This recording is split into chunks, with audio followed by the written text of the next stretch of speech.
Hello, everyone, and welcome to the Chill Like a Mother podcast. I am your host, Kayla Kuzar, and we are here with Ashleigh Gureckas today, who is an art therapist in Nelson, BC. She works mostly with children and youth, but we are here to talk about art therapy as a very powerful tool for adults. And in my opinion, especially mothers who are looking to reconnect with themselves, because even 5 minutes makes a difference. So welcome, Ashleigh. I'm so glad that you're here with me. Thank you so much for having me. It's such an honor. And yeah, everyone listening, it's such an honor that you're here with us today too. We have a pseudo Instagram relationship. I just want to name that for people that we have never met in real life. But I feel like, as Instagram does, I feel like I know you because I get a lot of value from your art therapy videos that I know as a business owner, you put so much tender love there into spreading the love of art therapy. And I just want to thank you for everything that you put out in the world and the energy and the capacity that takes in your life. Oh, thank you so much for honoring that. Yeah, it's a huge passion of mine to share it and make it tangible and make it bite-sized for people. And it's an incredible challenge to do that. And I'm so glad people are resonating with it and that we found each other too. Yes. So the problem, let's just name the elephant in the room. The problem that I hear from most of my clients is that they lose track of who they are. I think that can be said for anybody who goes through a big life transition, especially for parents. And how do you view creativity in some of those gap people? Yeah. So creativity is part of our essential essence, right? It's part of our deepest core self is creativity. Everything we're doing, it's not just visual arts, it's not just dancing or singing, it's everything we're doing, whether we're cooking or baking or we're looking at a landscape and just intertwining ourselves with the world is creativity. And we live in a society, and this is what I feel, this is the biggest problem right now. We live in a society where we're so on a fast track. Everything is fast. We have such big expectations on ourselves, our jobs, our families. There's just so much expectation on us. There's so little room to just slow down and to just dive into little moments of creativity. And they're not just art. They're everything we do. So I feel like that's the big statement, is that creativity is not just art. It can be art, but creativity is our entire life. And letting ourselves kind of meld back into that can give us so much more connection and peace and nervous system regulation. And when we give ourselves that, we're giving our families that, our coworkers that, and we're sharing that love. So it's a really big piece I'm passionate about, is helping folks get back to noticing where creative energy wants to flow in life. Yeah. Yes. And so I'm going to name something that even I struggle with sometimes. I'm going to get you to help me walk it back. So tell me about the myth that creativity is only for people who have time and or skill. Yeah. It's probably the thing I hear the most. And I have an Instagram with lots of different followers from all sorts of places around the world and all different walks of life. That myth seems to be so potent and in the front of all of our minds that, if we're sitting down to do art, it has to be an hour, or it has to be a finished product, or it has to be something that's based on a skill. I have to know how to use watercolor in order to do watercolor. It's the biggest myth. And it's not our fault for believing that myth. It's really not. It's society. And it's just years and years and years of this ingrained sense that we have to be an artist in order to dive into creativity at all. And so dispelling the idea that we have to be an artist, but then also connecting with artist identity in a different capacity is where we find so much freedom. And freedom is found in the play. And it's so hard to play. If we let ourselves just settle down for even one moment and give ourselves the discipline or the devotion to just give 1 minute to creativity a day, we can expand within that rigidity, you know, like giving ourselves a regimen allows us to expand within it. And then that can grow, and making a little bit more space and time because we feel good after we do that. There's so many layers to this. Yes, so many. And I completely agree with you because seriously, on the weekend, I had urge and be creative in form. Normally takes place like in my journal. I came up against that moment to do it. That was the tip for me. And I'm an expressive therapist. I know better. I know better. And I didn't. I didn't sit down one time this weekend to do that thing, even though I spent more time about it than it would have actually taken to sit down and do the thing. Yeah, I hear that. I totally agree. I myself have been going through a little bit of a creative block, and being in the spotlight with art and being a person that's trying to promote creativity and promote, like art making as a form of well-being, going through that myself, I can totally empathize with what you're going through there, and just the actual mental capacity it takes to just think about, oh, like, should I go and make something, or like I want to, but like I'm not going to.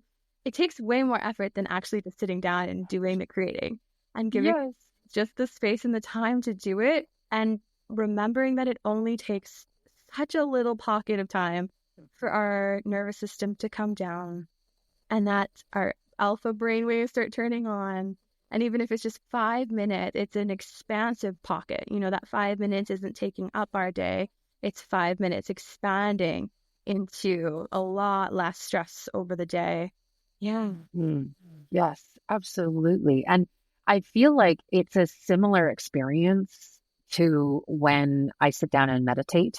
And by sit down and meditate, sometimes I also mean like while I'm in the shower or walking the dog. I do a lot of like movement-based meditation as an ADHD person. A quiet room is not space, even though I like there, but creativity gives me that same like physical, that like visceral experience of sitting down to meditate. Yeah. But I bet it only gives you that visceral experience when you're releasing like perfectionism and releasing pressure, right? Because when we start and sit down for creativity and we have these pressures on ourselves that we're going to make a finished piece of art, like then it's not the same, right? I bet that's the experience, right? Absolutely. Absolutely. When I have something in mind, and my clients experience this too, I do a lot of like guided visualizations in my work with my clients. And because almost all of them say they need like a lead in, they need like, I can't just be like, so what would you look like if you were a butterfly? They would be like, so, the releasing the perfection, when I sit down to create something, like I have something in mind, it almost never goes in that direction anyway, because I get into that flow state and into that like that groove of like, oh, I wonder what this would do. Oh, I wonder what this color would do. And oh, I've got glue on my fingers. And now what am I going to do with all this? And so it really is a muscle that I think I've stretched over the last 7 years, and even longer. But as a trained expressive arts therapist, integrating this into my life, I have found that even when I sit down and I think about creating something, it never ends up going in that direction, because that muscle is so well stretched of, I don't have to be perfect at this, or it doesn't have to look like the gray cloud that you thought it was going to. Yeah. And for the folks that are listening, like this is an affirmation, right? That like even trained art therapists and expressive art therapists go through this same motion of feeling the pressure sometimes, or feeling the need for perfectionism, and that it is such a muscle. Like I've been using that term a lot lately, Kayla, like this idea that like just like we go to the gym or we start a new like health regimen in our life for our physical health, we have to keep up the habits for creativity in our life too. And for like those moments of creativity, and like having a consistent returning to them, and a consistent like intention with them, and a consistent passion with them. Otherwise we don't stick to things. Like you don't stick to going to the gym at 5 a.m. if you don't have fun with it. So it's about, when we try to do the same thing with creativity, because we know it's good for us. We know Yes. when we get into the flow state, we feel amazing, we feel proud, we learn something about ourselves. But if we're not allowing ourselves to get to that place and also have the self-compassion that some days it's just not going to get there. And some days we make something that's really frustrating to ourselves. Or some days we sit in the park looking at the birds and wanting to have this moment of calm and we just can't get there. And then our timer goes off and we got to go, pick up the kids or go back to work or whatever it is. And the self-compassion that not every day is going to be perfect. And it's an affirmation because, art therapists and expressive art therapists go through this too. And it's about consistency, coming back to that intention, coming back to yourself. It's a big thing. Yeah, thinking about a lot lately. Yes. Yes. And so for those who don't know, who are, still hanging with us, what happens to the brain, to the body, to the system when someone dedicates just 5 minutes to a simple act of creativity, whether that's doodling or coloring or writing or just literally letting the mind wander for a minute? What happens to the system when they allow that 5 minutes? Yeah, to put it into the most simple terms I can think of, right? I like to think of it like a stoplight.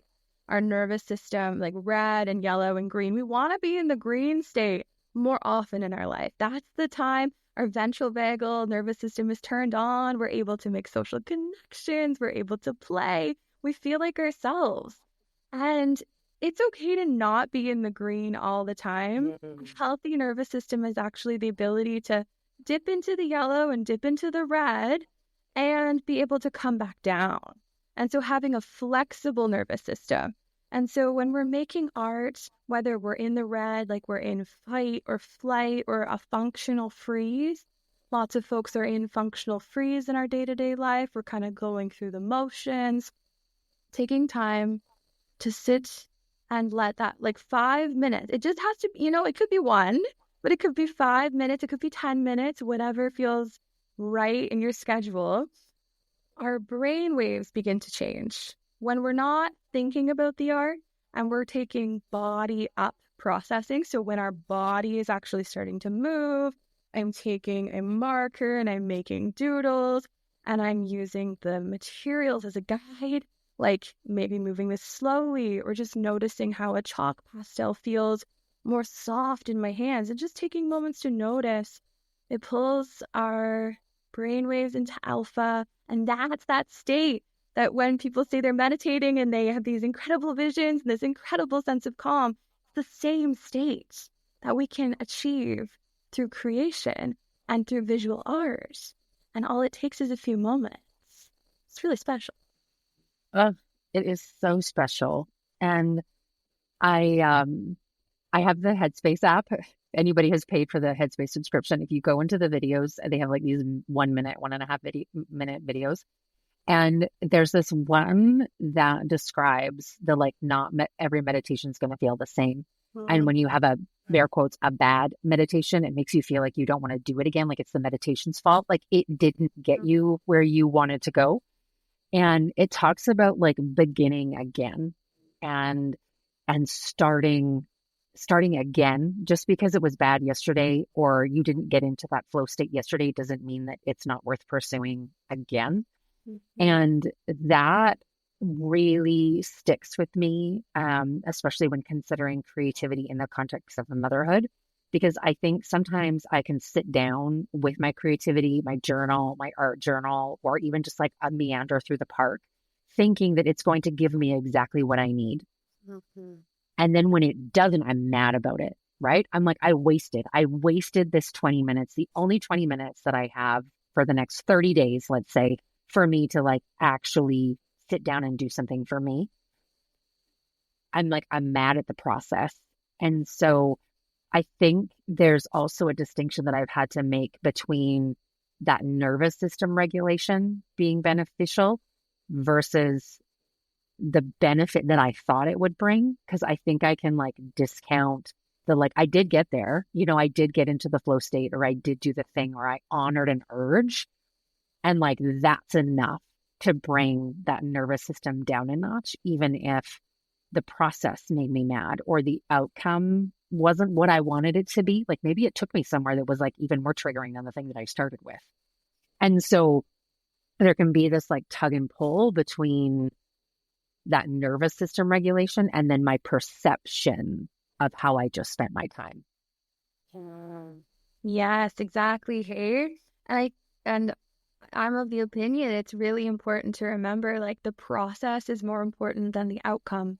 And so I say this to folks, whether they're in my art therapy sessions 1-to-1 or in my groups or doing things online and we're just in conversation.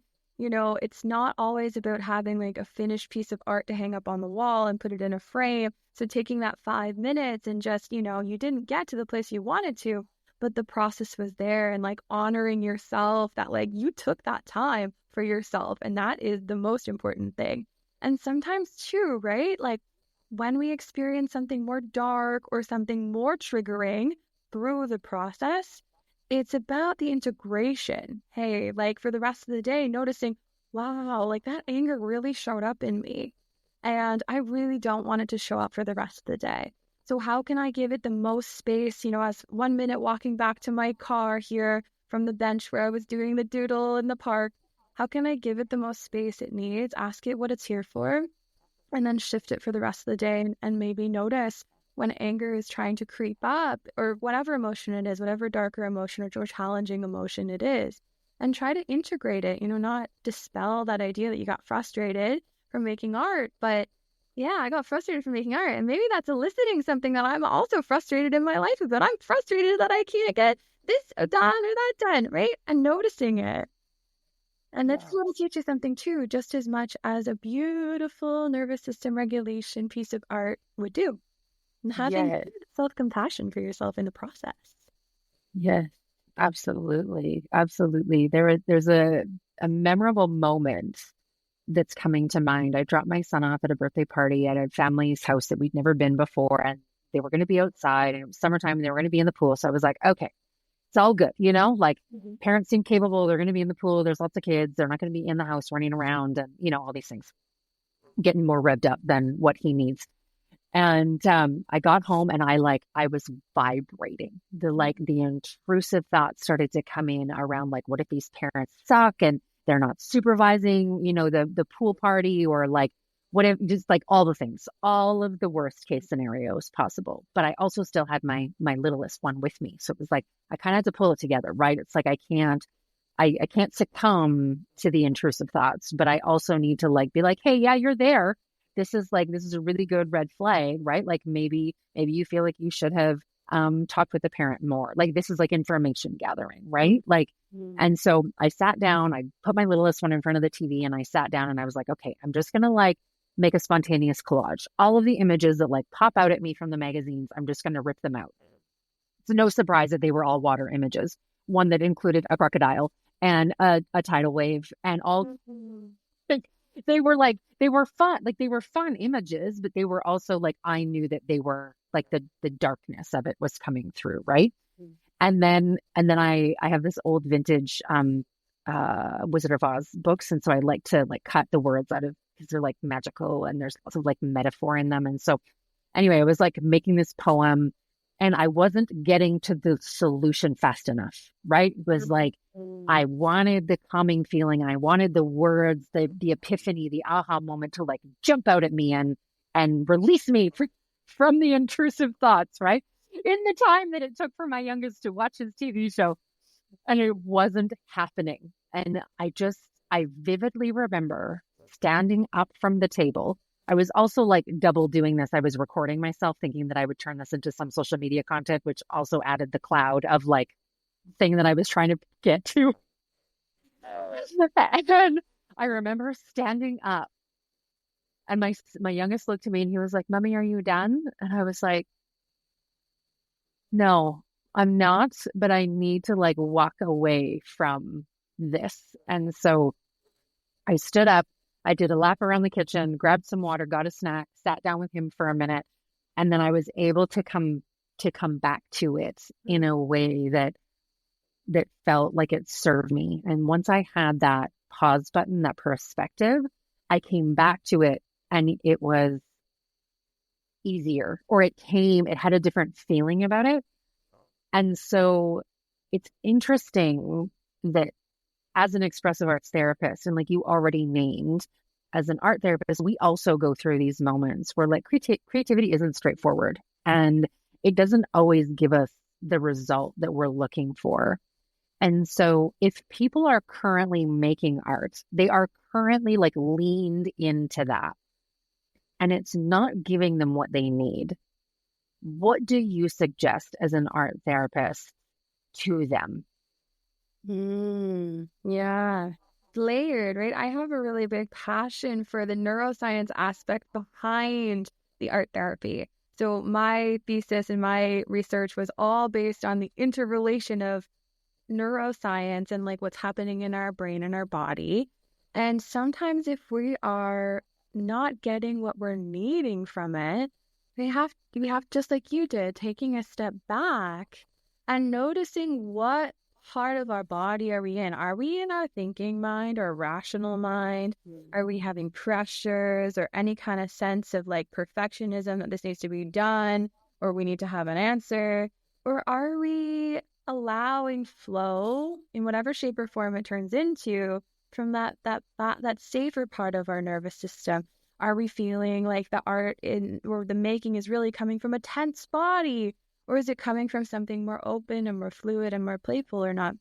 And just taking a step back and where are you coming from in the making right now? And is this serving you right now? Asking yourself, is this serving you right now?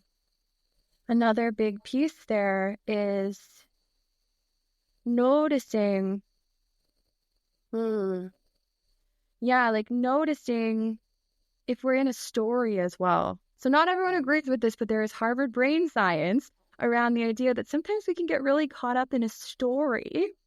And sometimes that can actually guide what we feel are our emotions and like we feel like we're really deep into something. But if we take a step back and wonder, okay, is this part of a narrative that I'm making up or like I'm diving too far into this that no longer serves me. Like I'm diving into my worry or I'm diving into my fear. I can get really caught in that. And then that can really create a block in the art or it can bring up things that aren't meant to be brought up right now. Maybe we just need to take a step back and notice, yeah, you know what? I am thinking about grief and I really am caught up in the unexpressed love right now. And that is making this day-to-day thing way harder. And just noticing that and coming back and stepping out of it and then returning to the art. That's a big thing I've learned over the last few years. It's just noticing our brain and our body, our stories and our emotions, all as separate but intertwined and just like hopscotch, like take a little hop forward and notice if you're over there or notice if you're over there. Yeah. Mm-hmm.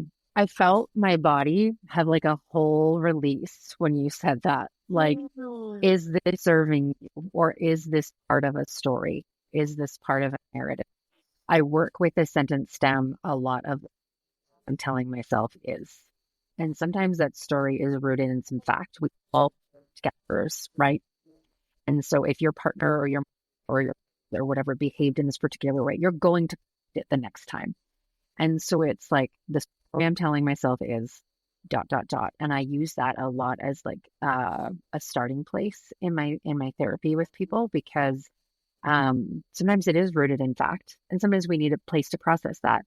And other times it is like this total fictitious story that we have spun and woven and projected, and now we through this like story lens, and it can be really powerful, like you just said, to ask the question of like, is this serving me? Mm-hmm. Yeah. Yeah. Mm-hmm. Yeah. Yeah. Yeah. So I think some of the most amazing pieces of being a professional expressive arts therapist, and you can echo this, is I love working with people because it deepens the experience, right? Sometimes people find me because they're already engaged in a creative practice or they're looking for a creative outlet. And other people find me because of the motherhood piece, and the art comes as a surprise.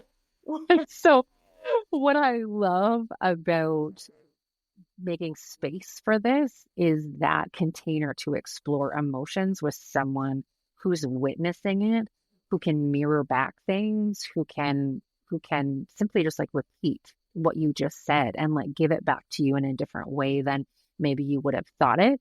What are some of your like top three things that you love about the benefit of working with people through art therapy?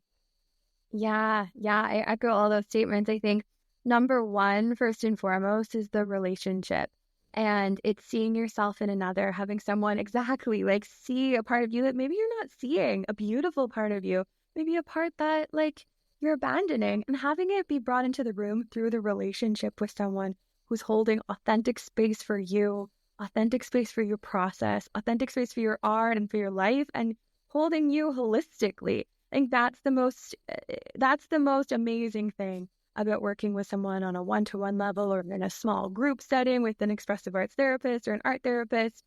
And then, yeah, like trickling out like those layers of just participating in therapeutic art groups and just being in a container where you're seeing yourself through others and there's universality and maybe there's insights from other people's art that relate to you, and you leave a group setting, whether it's online or in person, and you say, wow, like I didn't think about that. And then, yeah, I guess number three, giving yourself an opportunity to make art. Yeah, because we don't get enough of that. No, no, we do not get enough of that. And so what's your go-to kind of like real simple 3-step process to get in the zone of seeing that opportunity and like grabbing onto it?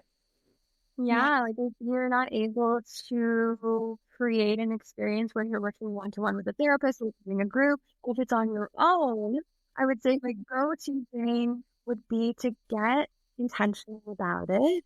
So carving out, like we have to carve it out.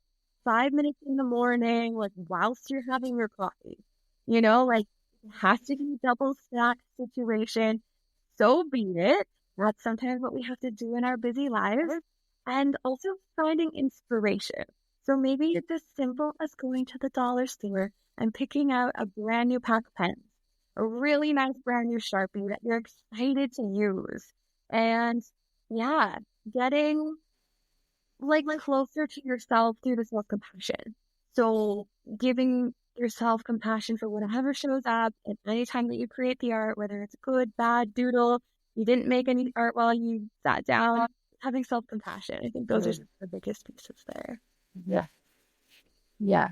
Oh, amazing, Ashleigh. I have loved this conversation and how we moved from how creativity can be practiced in as little as 5 minutes and doesn't require any artistic skill, and how these simple acts of creativity can regulate the nervous system and bring about that alpha brainwave state that you talked about.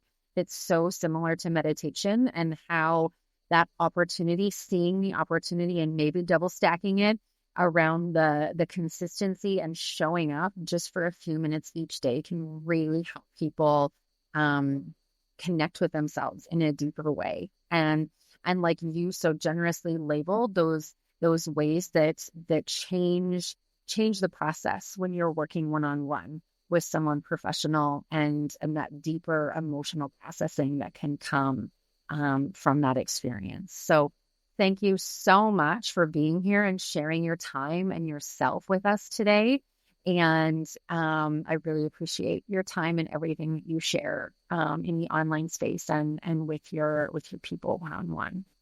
Thank you so much. Yeah, what a pleasure to be here. I'm so grateful for the opportunity to speak on something I'm so passionate about, and share this with folks who may just be diving in or maybe you're fully swimming in it.